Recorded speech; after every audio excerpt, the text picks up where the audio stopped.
The C word. In the closing days of 2014, the media were awash in stories of the battles between Bill Ackman and Carl Icahn over Herbalife's stock price. Interest occasionally spilled over to the wider subject of multi-level marketing and other companies of this type. During this time, two young journalists with the radio online documentary show This American Life began an investigation of a multi-level marketing company called WakeUpNow. This American Life, an NPR show produced by Ira Glass, is broadcast on more than 500 stations to about 2.2 million listeners. The journalists took a line of inquiry never seen in the news media coverage of MLM. They asked, "What is it?" They interviewed me for insights into what they felt were inexplicable aspects of WakeUpNow, making its self-definition as direct selling invalid on its face.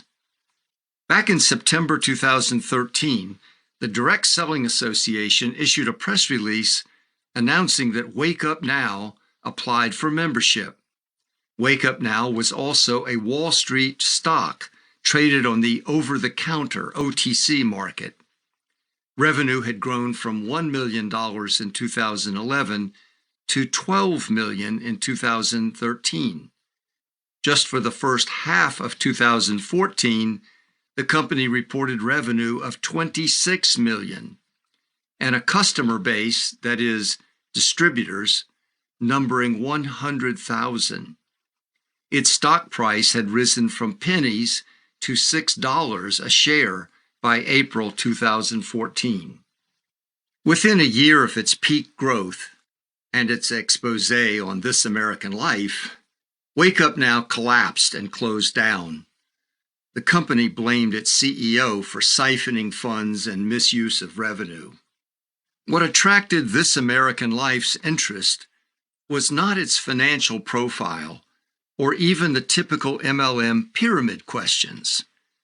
Rather, it was that WakeUpNow was all the rage among millennials. Like all MLMs, it promised a utopia of security and income. This message, tragically, now resonates with young people, even as they just begin their work careers. Already, this generation faces a limited market for decently paying work. Career stability is already obsolete. Many face gig work and carry significant debt from school. Many cannot imagine buying a home.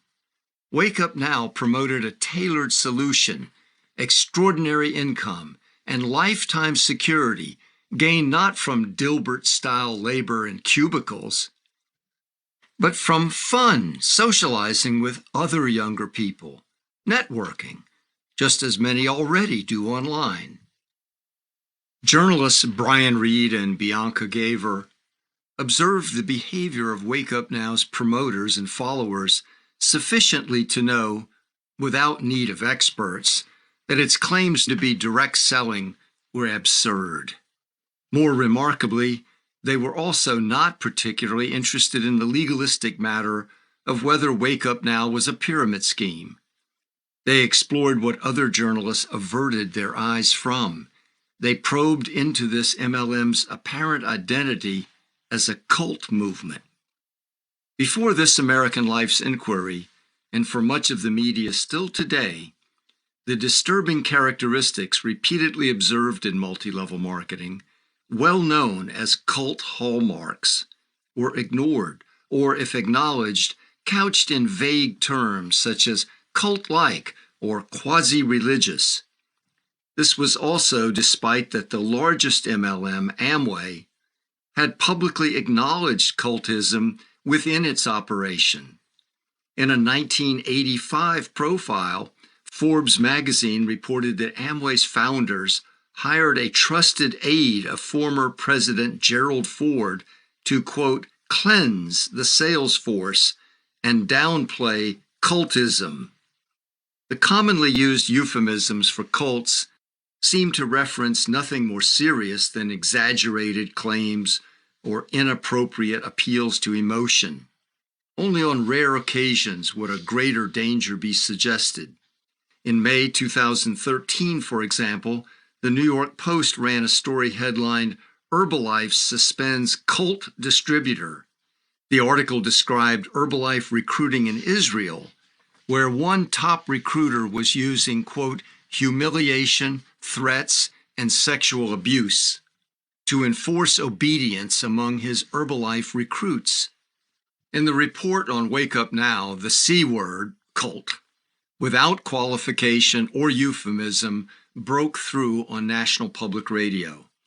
The show's two correspondents observed a syndrome of characteristics having nothing to do with business and leading them to open other possible explanations, such as ritual social club, like the Masons, or even a form of religion.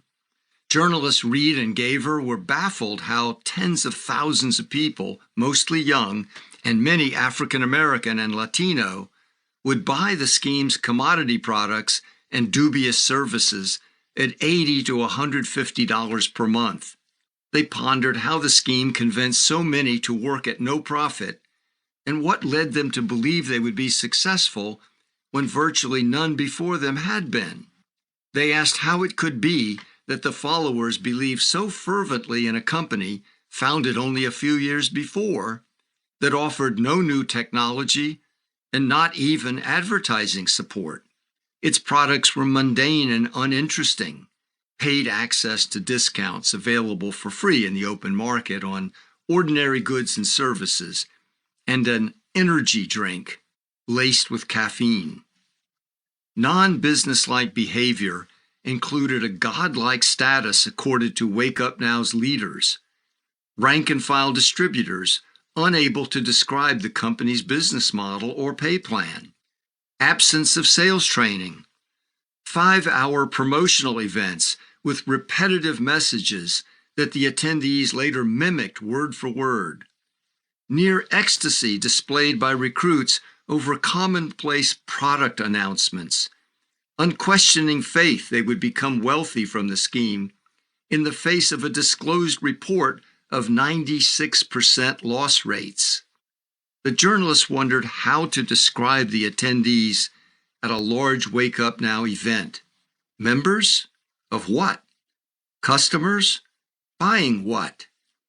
Prospects? For what? Salespeople? Selling what exactly? Believers? In what? When they arrived at the show's premise, these journalists of This American Life had recognized the tactics of the leaders and the behavior of the followers to be quite terrifying.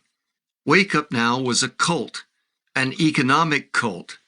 The participants in Wake Up Now behaved as if they were brainwashed.